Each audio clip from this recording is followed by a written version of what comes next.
In tonight's cover story, a rare look inside one of the world's fastest supercomputers.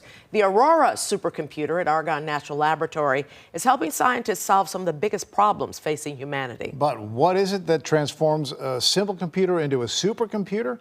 WGN's Mike Lowe reports.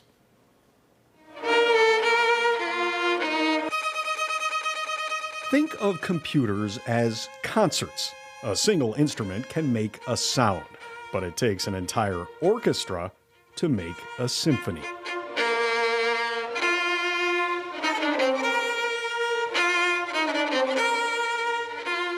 In a similar way, a single computer can make calculations, but thousands of computers, networked together, can make mathematical music. It's very fast at doing math.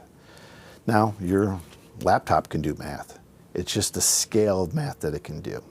Professor Mike Papka is talking about one of the fastest machines on Earth, the Aurora supercomputer at Argonne National Laboratory.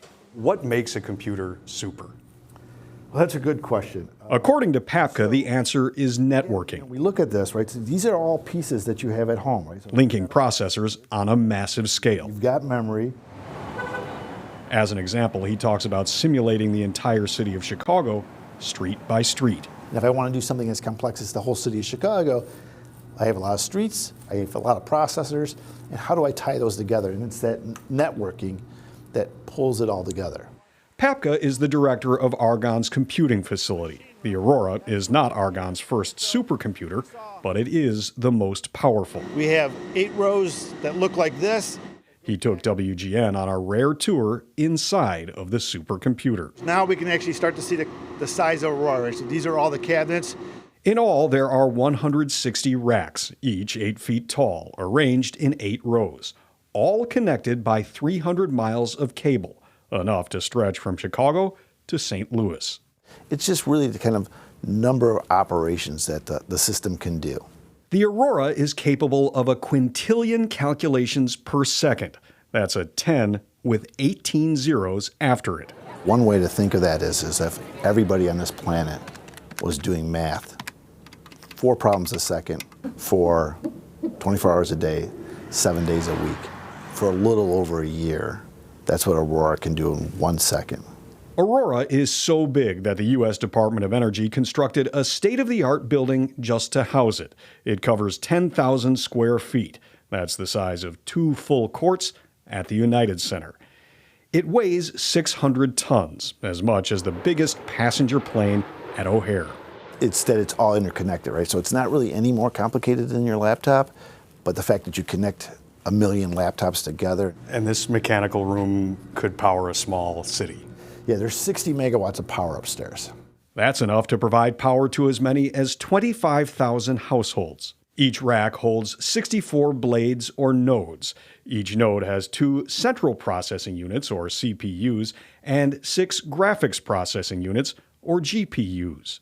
GPUs, graphics processing units, are what you find in your home gaming machine, your PS2, Xbox 360, but they're very good at doing math. Those GPU clusters make Aurora the fastest AI system in the world, and it can be used to model everything from the architecture of a single atom to the structure of the entire universe. It was largely also designed to support artificial intelligence, and I think this is kind of science and computing where interesting things are happening now. The computer is for open science, meaning anyone can apply to use it, under the condition that their research is made public, expanding knowledge for all of humanity. And that's what you mean by open science, right? Yes, It's open to any scientist in the world. And we don't charge. And the ability to solve problems is virtually It's unlimited. limited to our imagination.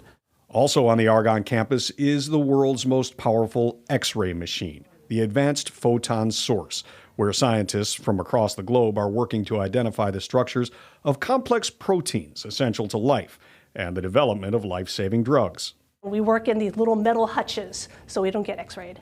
We take those X-rays, we shine it through a protein crystal rather than a prism of glass, and that can tell you the 3-dimensional structure of what those proteins look like. Once they collect the raw data, they use the Aurora to analyze it in minutes, not months.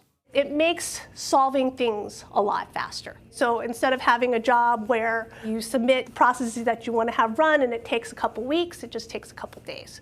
So it leads to breakthroughs a lot faster when the time that it takes to do these calculations is a lot shorter. Scientists are already using the supercomputer to simulate experiments that are either too expensive or too dangerous to conduct in real life, and could lead to breakthroughs in areas from human health to engineering, finance, national security, and disaster prediction. Earthquake simulations here, hurricane simulations here. This is a cosmology simulation. Previous generation machines like Mira couldn't do everything together. So if you wanted all the pieces of the reactor, you would do them as separate simulations. And now with Aurora type systems, you start to combine those together. The combination of supercomputing, quantum physics, and artificial intelligence is all part of Governor J.B. Pritzker's vision to make Illinois the nation's leading tech hub. You can't have a forward-thinking, innovative economy if you are not focused on quantum and AI, and that's precisely what we have. And it's all working in concert just outside of Chicago's city limits. At Argonne National Laboratory, Mike Lowe, WGN News.